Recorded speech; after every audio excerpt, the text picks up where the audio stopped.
Bonsoir à tous. On va se retrouver pour le débrief du match incroyable de l'Olympique de Marseille hier lors du 16e de finale de Coupe de France contre le Stade Rennais. On va d'abord analyser la compo officielle mise par Igor Tudor hier soir. Donc Paolo Lopez au but, ça c'est très bien. Un match qui va être plus intense, qui risque d'être plus intense. C'est un 16e de finale, c'est contre une grosse équipe, pas une équipe plus bas que nous. Donc c'est quand même mieux de mettre comme en championnat Paolo Lopez pour apporter plus de sécurité, de sérénité. En défense, une surprise, Chancel Mbemba débute sur le banc. On aura droit à une défense à 3, Balerdi, Gigot et Kolasinac. Un milieu à 4 avec deux pistons, Under et Nuno Tavares. Milieu de terrain, Rongier et Verretou. Et en attaque, Malinowski, Kendouzi juste en dessous de Sanchez et Sanchez en pointe. Donc si je donne mon avis sur cette compo de l'Olympique de Marseille, je trouve qu'elle est plutôt bonne. J'aurais aimé mettre Mbemba en défense pour apporter plus de sécurité. Et on l'a vu quand il est rentré, ça apportait encore plus de sécurité. Mais les trois défenseurs qui ont été titulaires ont bien remplacé Mbemba et ont fait leur match. Pour les pistons, il n'y a pas de choix. Caboret n'était pas là, Kroos n'était pas là, donc il fallait mettre Under et Nuno, c'est très bien.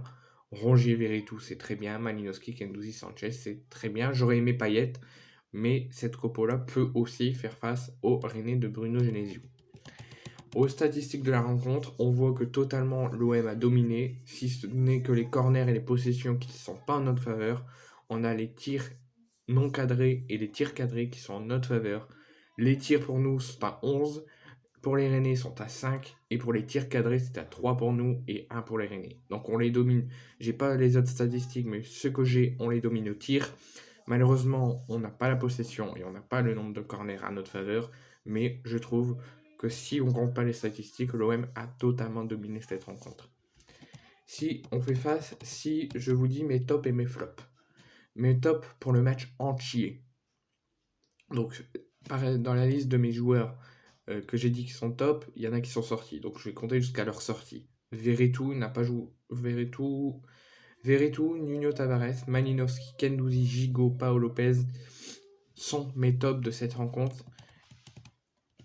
Et Rongier, pardon. Donc Rongier, Paolo Lopez, Gigot, Kendouzi, Nuno, Malinowski, Verretou sont mes tops de cette rencontre. Ils ont fait leur match. J'ai oublié de rajouter Kolasinac et Balerdi.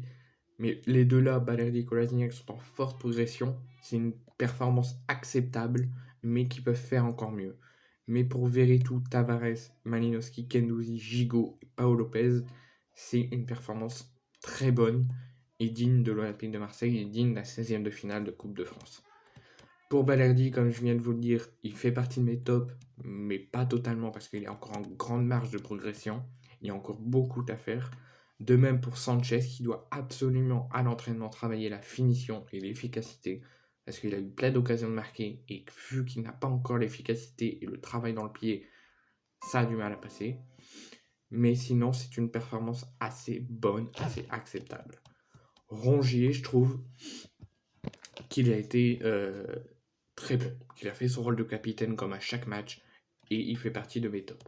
Pour mes flops, Dieng rentrait exécrable, comme Igor Tudor l'a dit, pour une fois je suis d'accord avec lui, il n'a pas fait son match, plein d'occasions qu'il aurait pu bien concrétiser, il l'a pas fait, il a perdu beaucoup de ballons, c'était une entrée exécrable. Tu dois faire beaucoup mieux, Bamba.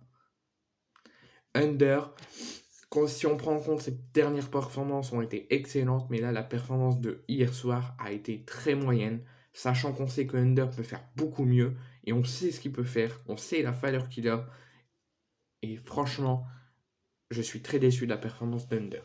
Mais la bonne moitié de l'équipe a été plutôt correcte dans la rencontre d'hier soir et digne du rendez-vous, à la hauteur du rendez-vous, si ce n'est quelques joueurs qui n'ont pas été très bons, mais qui c'est une performance plutôt correcte et qui sont en forte progression, il faut encore les soutenir, et d'autres qui ont fait des performances pas du tout bonnes ou performances moyennes, c'est très peu, et c'est ça le groupe de l'OM. L'OM progresse, l'OM avance, et l'OM, à un moment ou à un autre, va avoir toute son équipe à la hauteur du rendez-vous. Grâce à cette qualification, l'OM enchaîne et fait une longue spirale positive très bonne, une 8e victoire, toute compétition confondue, et avec une performance encore très bonne et compétitive.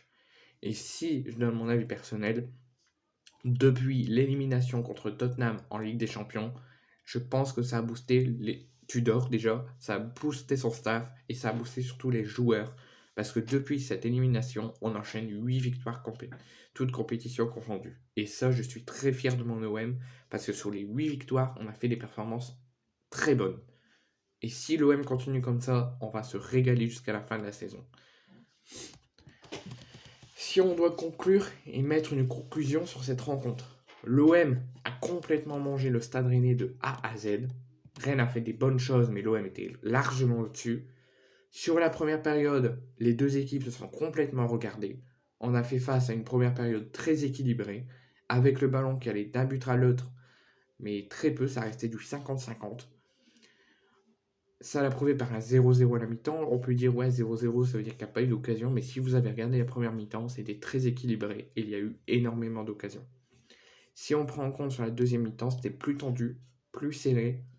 Mais l'OM est passé largement au-dessus.